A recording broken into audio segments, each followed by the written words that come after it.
آج کا عنوان ہے خود نمائی کے شوق میں۔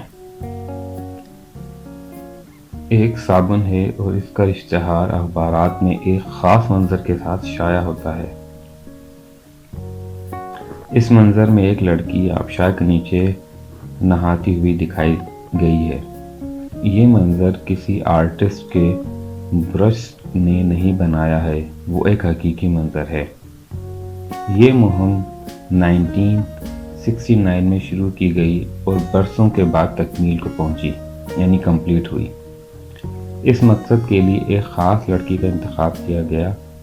جنگل، سمندر اور دوسرے مقامات کا تجربہ کرنے کے بعد بالآخر آبشار کے غسل کو سب سے زیادہ موزوں سمجھا گیا، کیونکہ آبشار کے گرتے ہوئے پانی میں نہانے کا منظر سب سے زیادہ عوامی کشش رکھتا تھا، یعنی اٹریکشن رکھتا تھا۔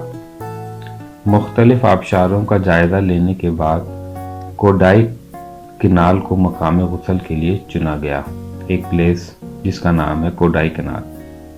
سب سے مشکل یہ تھا کہ یہ کام صرف جاڑوں میں ہو سکتا تھا، کیونکہ اسی موسم میں پہاڑی آبشاروں میں تیز دھارا ہوتا ہے۔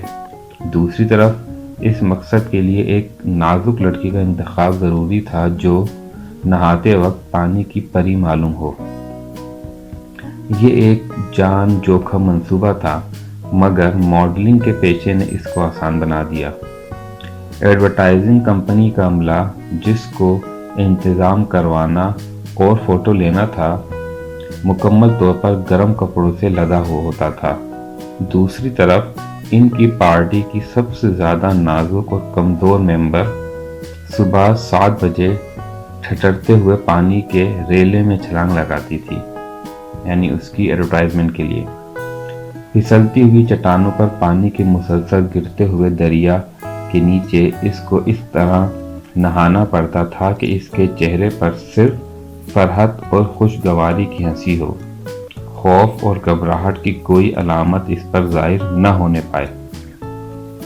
کیڑے مکوڑے اور پانی کے سانپ ان سب کے علاوہ تھے۔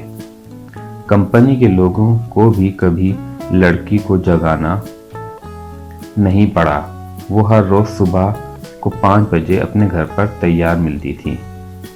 یہ واقعہ درجن سے زیادہ بار دہرایا گیا اور ہزاروں کی تعداد میں فوٹوگراف لیے گئے۔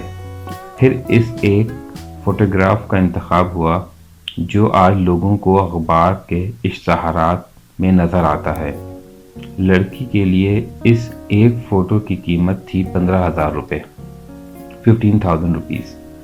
ماڈلنگ کا یہ پیشہ آج ساری دنیا میں بہت بڑے پیمانے پر رائج ہے۔ کیا چیز ہے جو لڑکوں اور لڑکیوں کو ماڈلنگ کے اس سخت کام کی طرف راغب کرتی ہے؟ ایڈورٹائزنگ کمپنی کے ایک افسر نے اس سوال کے جواب میں کہا، "It is primarily a case of vanity." بنیادی طور پر اس کی وجہ نمود و نمائش کا جذبہ ہے، کیونکہ اس کے بعد ہر طرف اس کو اخبارات اور رسائل میں اپنا چہرہ چھپا ہوا دکھائی دینے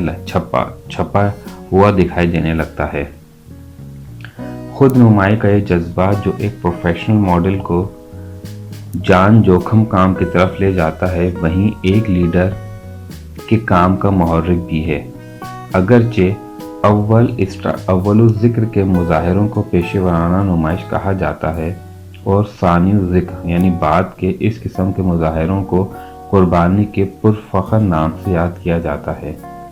انسان کا حقیقی کمال یہ ہے کہ وہ خود نمائی کے شوق سے اوپر اٹھ جائے، اگرچہ تمام کاموں میں انسان کے لیے سب سے زیادہ مشکل یہی کام ہے۔ شکریہ۔